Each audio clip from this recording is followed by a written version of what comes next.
Greening the Economy, a seminar sponsored by the Foreign and Commonwealth Office and Joint Nature Conservation Committee, was held at Treasure Isle on Tuesday. The aim of the workshop was to help islands to better understand the economic value of their natural environment and integrate that thinking into strategic decision-making. Walter Barrett has the details. Greening the Economy towards Sustainable Development in the BVI. That was the theme of the two-day workshop conducted at the Treasure Isle Hotel on Wednesday and Thursday, which was sponsored by the Foreign and Commonwealth Office and the Joint Nature Conservation Committee. Facilitated by the Caribbean Natural Resources Institute, CANARI, the event was held to better understand the economic value of the natural environment of the Virgin Islands and to help integrate that thinking into strategic decision-making. Speaking at the event, Premier Dr. The Honorable D. Orlando Smith said that a study conducted in 2002 showed most tourists sought destinations that were green accredited. He said all will be done to ensure 30% of the tourism industry meets the Global Sustainable Tourism Council requirement by the year 2017. A 2002 study indicated that 84% of tourists would prefer to stay at an accommodation that had received green accreditation, and 68% would pay more to stay there. The more we learn about global warming and climate change, and the more organizations such as Tourism Concern and Mother Nature Network make information about eco-friendly travel easy to access, the higher those figures will go. We ignore them at our peril. My government is determined to seize the day and to do all that we can to become a destination where 30% of our tourism industry partners meet the criteria established by the Global Sustainable Tourism Council within the next 5 years. It is our desire in the next 20 years, 100% of our tourism properties are meeting the criteria. Broadly, these criteria are as follows: demonstrating effective sustainable management while minimizing all negative impacts, maximizing social and economic benefits to the local community, maximizing benefits to cultural heritage, maximizing benefits to the environment. Business and tourism properties will be encouraged and assisted to raise the environmental awareness of their staff so that everyone who works in the BVI knows how important the environment is to the existence of their jobs. Minister for Natural Resources and Labour, Dr. The Honorable Kedrick Pickering, said that workshops such as these were important and would determine the changes we all see in the upcoming years.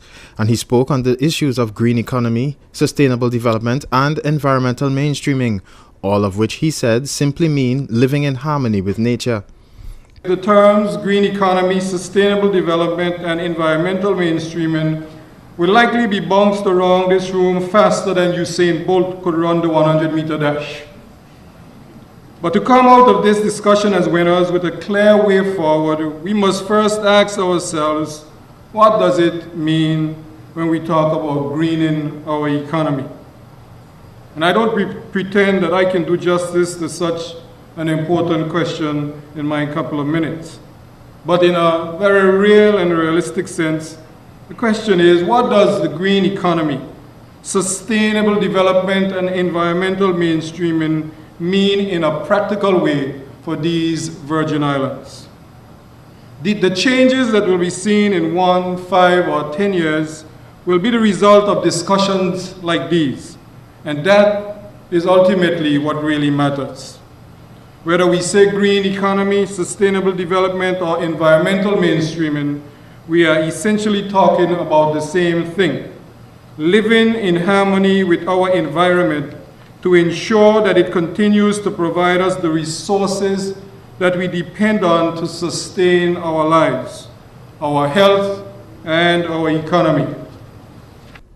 During his remarks, His Excellency the Governor Boyd McCleary said the workshop reflects the UK's commitment to the overseas territories in developing environmental policies. The Joint Nature Conservation Committee has been working together with the regional environment consultants, CANARI, and with a group of local stakeholders from government, business and the private sector in preparation of this workshop, which has been funded by the Foreign Office's Overseas Territories Environment Programme, OTEP. And many of you will be familiar with OTEP, as this programme has provided funding for a number of projects in overseas territories, including the BVI, over the last few years. Projects like the environmental profiles of Jos van Dyke, the Green VI glass recycling plant in Cane Garden Bay, and the rock iguana protection program in Anegada. The involvement of the JNCC also reflects the strengthened commitment of the UK government to do what they can to assist the governments of the overseas territories, such as the BVI, in developing their policies and building their capacity in areas such as the environment. This approach has been welcomed by the BVI government and will be spelt out in more detail in a white paper, which is due to be published by the British government this spring. The workshop was attended by a wide cross-section of persons from the public and private sectors who share a common desire to improve the BVI product through its environment.